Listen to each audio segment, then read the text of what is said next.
students, you are welcome to Stanford English classes. I am Ashish Siddha. मैंने कई video बना चुका हूँ और आप लोग शायद आप लोग पसंद भी आया होगा।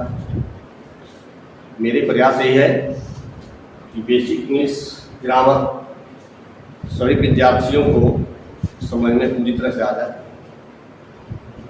चाहे वो हिंदी मीडियम से पढ़ने वाला हो, अंग्रेजी मीडियम से पढ़ने वाला हो।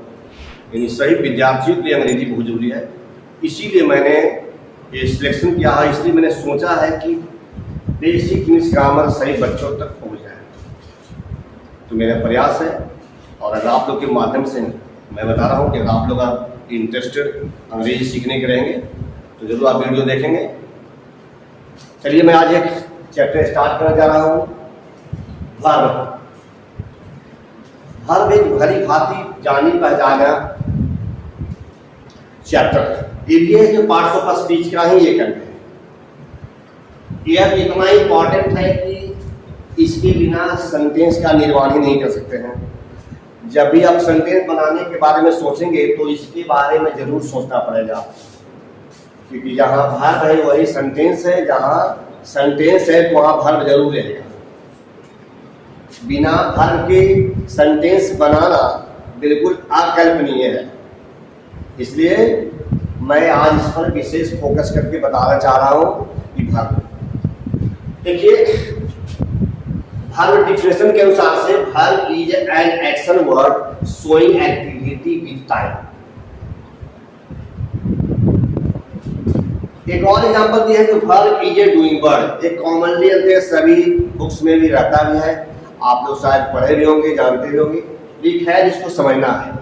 जैसे देखिए प्ले, हम सुबह से लेकर शाम तक, हम मनुष्य, जीव जंतु, यानी कभी कभी नॉन लिविंग थिंग भी काम करता है। सब काम करते हैं और जब सब काम करते हैं तो काम को ही आते हैं, काम को ही मैं क्रिया करता हूँ, यानी वर्ब करता हूँ। जैसे देखिए प्ले, रीड, राइट, गो, कम। अब जैसे देखिए मैं अभी क्या काम कर रहा हूँ, मैं पढ़ा रहा हूँ, ये भी एक काम है। मैं देख रहा हूँ, आप लोग बिल्कुल सुन रहे हैं, आप लोग समझ रहे हैं, मैं समझा रहा हूँ, ये सब सारे काम है।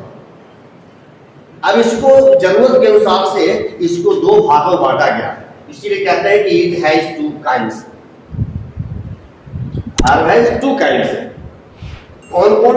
फर्स्ट है से मेन वर्ब या प्रिंसिपल वर्ब। अब इसको दो नाम है, मेन वर्ब कह सकते हैं, प्रिंसिपल वर्ब भी कहते हैं, जिसे हम हिंदी में कहते हैं मुख्य क्रिया या प्रधान क्रिया भी कह सकते हैं। दूसरा है हेल्पिंग वर्ब या ऑक्सिलरी वर्ब कहते हैं। हेल्पिंग वर्ब बोले या ऑक्सिलरी वर्ब हो सकते हैं। ये दो में से किसी को भी कह सकते हैं चाहे। देखिए अब देखिए ऑक्सिलरी वर्ब मैं आपको शॉर्ट बता रहा हूं कि यह है केवल 24, गिनती में 24 होता है। पहले मैं इसी को मैं बता दे रहा हूं जो आपको बहुत हेल्पफुल होगा, बहुत मददगार होगा। हेल्पिंग वर्ब 24 होता है गिनती में। कौन कौन होता है चलिए मैं लिख देता हूं, आप समझिएगा। Is, am, are, do, does, did, have, has, had, was, were। अब देखिए 11, 1, 2, 3, 4, 5, 6, 7, 8, 9, 10, 11। 24 में से 11 निकल जाएगा तो बचेगा 13। 13 को कहते हैं मॉडल हेल्पिंग वर्ब। यानी कौन कौन होता है? देखिए can, could, may, might, will, would, should, ought to, used to, need, dare और must। यह बिल्कुल टोटल गिनती गिनते हैं तो 24 होता है।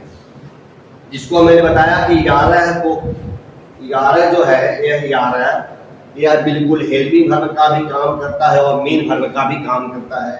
और बाकी जो 13 है से इसको कहते हैं मॉडल हेल्पिंग वर्ब। ये ट्रेनिंग तीनों को नीड, डेयर और मस्ट, इसको कहते हैं semi modal verb. Semi modal verb.